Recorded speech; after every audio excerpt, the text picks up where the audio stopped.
Hi guys, so we're here with part 2 of the Road to Revolution. We ended with talking about taxation without representation and indirect taxes that were threatening the liberties of British subjects in the colonies. So in 1765, the British Parliament actually moved beyond its efforts of these past 2 years to better regulate that westward expansion in trade. And it puts in place this, the Stamp Act. Now, the Stamp Act is a direct tax on the colonists. It imposed an internal tax on every type of printed paper colonists used, all of it, including newspaper, legal documents, and even playing cards. It gives rise, ironically, to the first major colonial protest against British imperial control, as expressed in the famous slogan, "No taxation without representation." So the Stamp Act reinforces the sense among colonists that Parliament is not treating them as equals of their peers across the Atlantic.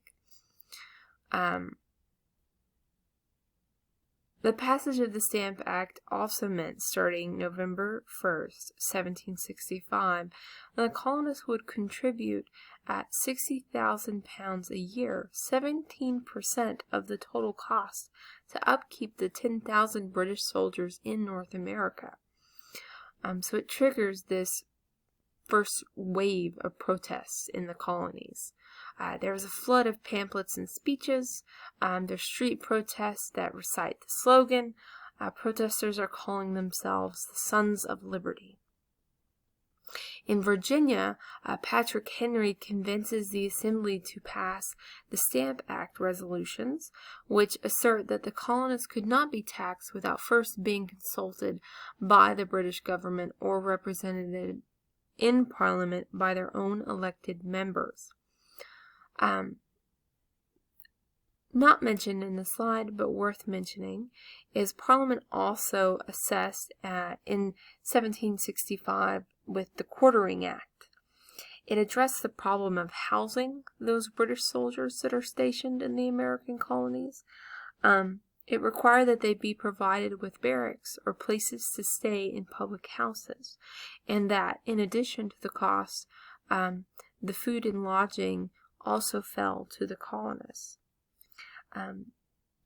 This greatly upsets many of the colonies who are now having to foot the bill for the soldiers that they don't even like being there. So the Stamp Act, it raises a lot of concerns. As a direct tax, it appeared to be an unconstitutional measure, one that deprived freeborn British subjects of their liberty. According to the unwritten British Constitution, only representation for whom British subjects voted for could tax them. Americans who opposed these British policies began to call themselves patriots. They did not like the troops being there and things like that. Now, British government knew that colonists might object to the Stamp Act's expansion of power, but they believed that the relationship of the colonies to the empire was one of dependence, not equality.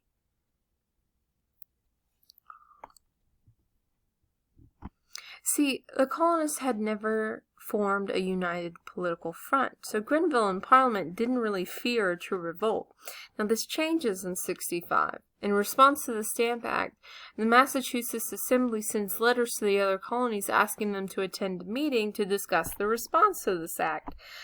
It happens. Representatives from 9 colonial legislators meet in New York in the fall of 1765 to talk about it and reach a consensus. Members of this Congress, known as the Stamp Act Congress, said no, Parliament could not impose taxation without representation. So they drafted an actual rebuttal to the Stamp Act, making clear that they desired only to protect their liberty as loyal subjects to the Crown. This document is called the Declaration of Rights and Grievances, and it outlined the unconstitutionality of taxation without representation and trials without juries. Meanwhile, popular protest is also gaining force. Here is an image of the Virginia resolves that Patrick Henry was involved in. Now, popular protests also gaining force during this time period. What you have is two groups. You have the Sons of Liberty and the Daughters of Liberty. They led the popular resistance to the Stamp Act. Both groups consider themselves British patriots defending their liberty. Forming in Boston in the summer of 1765, the Sons of Liberty, these guys are artisans, shopkeepers, small-time merchants. Before the act had even gone into effect, the Sons of Liberty were protesting. On August 14th, they took aim at Andrew Oliver, who had just been named the Massachusetts distributor of stamps. So they hang an effigy of Oliver, a crudely made figure as a representation of Oliver. They hang him. The crowd stoned and ransacked his home. They finally behead his effigy and burn the remains. Such a brutal response shocked the royal government officials. Andrew Oliver actually resigned the next day. Women also, well, let me talk about this first. So you begin, you have the tarring and feathering of government officials who are coming to tax.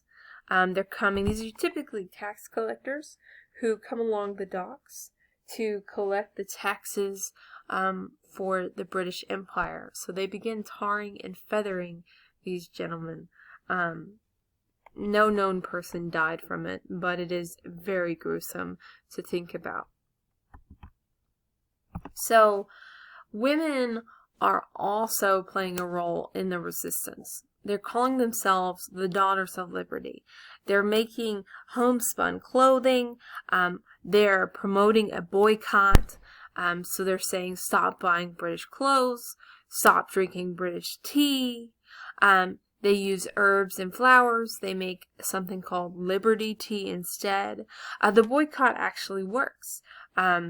Imports from Britain, from British goods, they fall about 40%. So the daughters had broadened the protests against the Stamp Act. It's giving women a new and active role in the political dissent of the time. So these things are working. Now, back in Great Britain, news of the colonists' reactions worsened as already volatile political situation, right? So they're hearing about this. Grenville's imperial reforms had brought about an increased domestic tax, but his unpopularity actually leads to his dismissal by King George III. While many in Parliament still wanted such reforms, British merchants argued strongly for their repeal. It wasn't that they had interest in the colonists' desire for liberty, rather their motive was more of the importation of British goods. They were much more interested in the fact that they were losing a lot of money. Many of the British at home were appalled by the colonists' violent reactions to the Stamp Act, but it does force the hand. So in 1766, Parliament actually repeals the Stamp Act. The colonists celebrate this. They think it is a victory for their British liberty. However, at the same time, Parliament passes the Declaratory Act. This new law stated that Parliament had the right to pass any law.